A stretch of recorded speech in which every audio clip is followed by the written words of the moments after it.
selama ini tuh ya tergantung kita ada keperluan ya dipakai keperluan, contohnya beli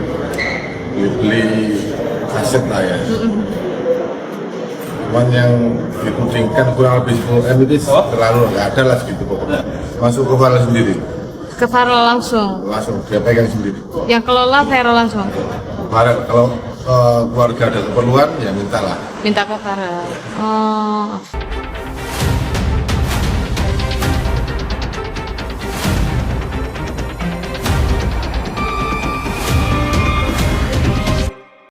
Ya, oke, assalamualaikum warahmatullahi wabarakatuh. Selamat pagi semuanya. Nah, teman-teman semua, ini masih menyangkut masalah Farel Prayoga ya, teman-teman ya. Dimana kita sudah melihat atau menyaksikan beberapa tayangan di podcast ataupun di di video ya. Terakhir kemarin bapaknya Farel ataupun ayahnya Farel itu mendatangi KPAI ya, memberikan penjelasan ataupun klarifikasi mengenai masalah yang ada di keluarga mereka, termasuk juga masalah dengan Om Rais ya sebagai manajernya Farel. Nah, hanya saja memang di sini kelihatan nih ayahnya Farel tidak mau secara terbuka ya, dan semua melimpahkan permasalahannya itu ke Om Rais. Nah, ini ada beberapa wawancara antara beberapa wartawan dengan Om Rais. Berikut ini adalah wawancaranya. Jelas ya, di sini sebenarnya yang membicarakan ke podcast itu kan Farel sendiri, tapi mereka nggak berani menyerang Farel, mencoba menyerang saya. Ya, tapi nggak apa-apa, kalau mau diproses ke hukum ya monggo. Saya punya 1001 bukti aktivitas Pak Joko, Bu Siti selama ini kan mereka selalu mengirimkan ke saya, mereka sendiri yang menceritakan ke saya, dan saya juga sudah menyimpan semua data-data itu. Ya, kita lihat aja nanti ke depannya. Soalnya kalau misalnya mereka menunding saya bahwa saya yang bicara, saya nggak ada video saya bicara seperti itu. Tapi kalau mereka minta damai, Om? Kalau minta damai, saya pingin ada poin-poin yang harus mereka penuhi, yaitu mengenai keadilan buat Farel. Karena kalau misalnya penderitaan Farel terus berlanjut sampai dia dewasa, ya kayaknya sama aja. Buat apa huru hara ini selesai tapi penderitaan Farel nggak selesai. Itu poin apa yang menegaskan mungkin keadilan itu? Ya, keadilan itu otomatis keadilan ya harus jelas lah. Ya, kalau misalnya memang ibu kandungnya Farel siapa, ya ditulislah nama ibu kandungnya di situ kan. Maksudnya itu kan satu keadilan juga buat dia gitu loh. Ya, intinya jangan sampai Farel ini menjadi kewajiban membantu, ya nggak masalah ya, sesuai. Karena Farel ini kan lagi dalam pendidikan, dan job Farel itu nggak seperti dulu. Contoh 2 bulan ini dia nggak ngejob gitu loh. Dia aktivitas sekolah masih tetap saya urus di sini, dari makan dia semuanya saya urus di sini. Bang Farel, apa yang disampaikan lagi? Ayah mungkin. Ya, semoga lekas membaik ya, sehat-sehat di sana. Ya, jaga diri. Mau damai nggak, Rel? Mau damai ya, mau aja. Ya, aku ngikut apa kata Om sih. Kalau menurut aku emang harus ada perjanjian yang tertulis gitu. Karena kalau semisal cuman dari omongan aja, takutnya terulang lagi dan gini-gini lagi. Tapi ayah nggak ada komunikasi ke kamu sampai hari ini? Komunikasi itu ada. Cuman kemarin terakhir komunikasi tuh aku udah malas komunikasi, karena setiap komunikasi akhir-akhirnya debat, Bang. Misalnya? Ya contoh kayak aku ngobrol kayak negur dia, jangan terlalu jauh lah, kita santai aja ini itu. Gimana ya? Batu, kayak seakan-akan tuh anak tetap salah, dia tetap kekeh sama pendirian dia gitu loh. Ya kayak anak sama bapak gitu lah, jadi yang menang tetap bapaknya. Mau menerima saran dari Farel? Itu dia. Oke, jadi intinya di sini saya berusaha, sebenarnya orang tua yang melindungi anaknya ya. Ini udah kebalik ya.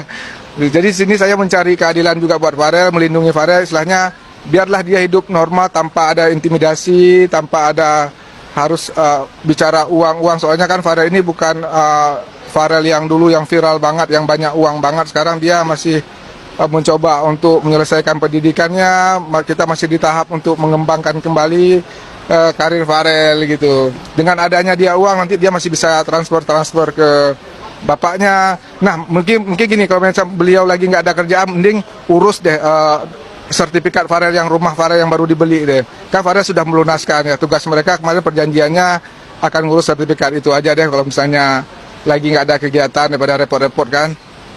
Nah, teman-teman, saat ditanyakan mengenai nominal yang sudah sering diberikan oleh Farel ke orang tuanya itu berapa, sebetulnya kelihatan sekali. Jadi mimik raut mukanya Farel itu sudah males banget, sudah bosan banget untuk menjawab pertanyaan ini, teman-teman. Tapi ya, apa mau dikata, ini pertanyaan dari wartawan yang memang harus dijawab oleh dia. Jadi ya ini jawabannya, teman-teman. Farel, maaf, mungkin ayah kemarin mengatakan meminta 1 atau 2 juta katanya. Oh gitu ya, coba Gimana, Farel. Rel? Ya mungkin dia kalau dibilang itu emang iya, tapi sering mintanya. Terus juga dia tuh minta 1 juta atau 500 tuh baru-baru ini juga. Bahkan di lapas kemarin dia juga tetap minta, bahkan aku bantu dia buat ini itu segala macem. Berapa total waktu dia di lapas kemarin, Rel? Om kan tahu, jangan Ya. ngomong aja kok nggak. Di waktu di lapas itu hampir 40 juta, entah itu bayar untuk pengacara segala macam ya. Saya itu selalu ketika selesai transfer itu kirim slipnya ke Pak Joko dan ke Farel. Coba Farel, kamu bantu jelasin Farel. Selama Om aja, om aja. Hah? Enggak, maksudnya selama ini waktu Om transfer Ya kalau teruskan. ya kalau job-job tuh pastinya aku juga ngabarin sama orang tua aku pastinya gimana enaknya diterima apa enggak. Aku juga pasti punya keputusan enaknya diterima atau enggak jobnya. Ya gitu-gitu sih, nggak ada istilah nggak terbuka sebenarnya. Kasihan, ini dia sebenarnya. Ini kita kan mau ngantar bantuan. Dia melihat, dia kan nonton video semalam. Seakan-akan bisa dikatakan kayak flying victim ya. Selama ini tuh ya tergantung kita ada keperluan ya dipakai keperluan, contohnya beli aset lah ya. Cuman yang ditudingkan kurang lebih 10 M itu terlalu nggak ada lah segitu pokoknya. Masuk ke Farel sendiri, Ke Farel langsung. langsung dia pegang sendiri. Yang kelola Farel langsung. Farel kalau keluarga ada keperluan ya mintalah. Minta ke Farel. Oh. Dibilang saya manfaatin mulai kecil saya ajak ngamen. Mungkin kalau nggak ajak ngamen nggak mungkin jadi seperti ini. Iya. Iya toh, itu. Kalau saya kehidupan di kampung ngamen ya wajar lah. Yang penting ya nggak terlalu anak lah menurut saya. Pasal kangen iyalah. Kalau ngomong mulai cuman ya biasa namanya lama nggak ketemu. Udah berapa lama nggak ketemu Farel? 2 bulan ya nggak terlalu lama. 2 bulan. Tapi rutin menghubungi nggak sih Farel? Ya masih lah settingan komunikasi. Laporan yang kami terima ada dugaan misalnya Farel ini mengalami psikisnya terganggu karena ada misalnya gangguan-gangguan ya. Itu kami tadi klarifikasi dengan orang tua.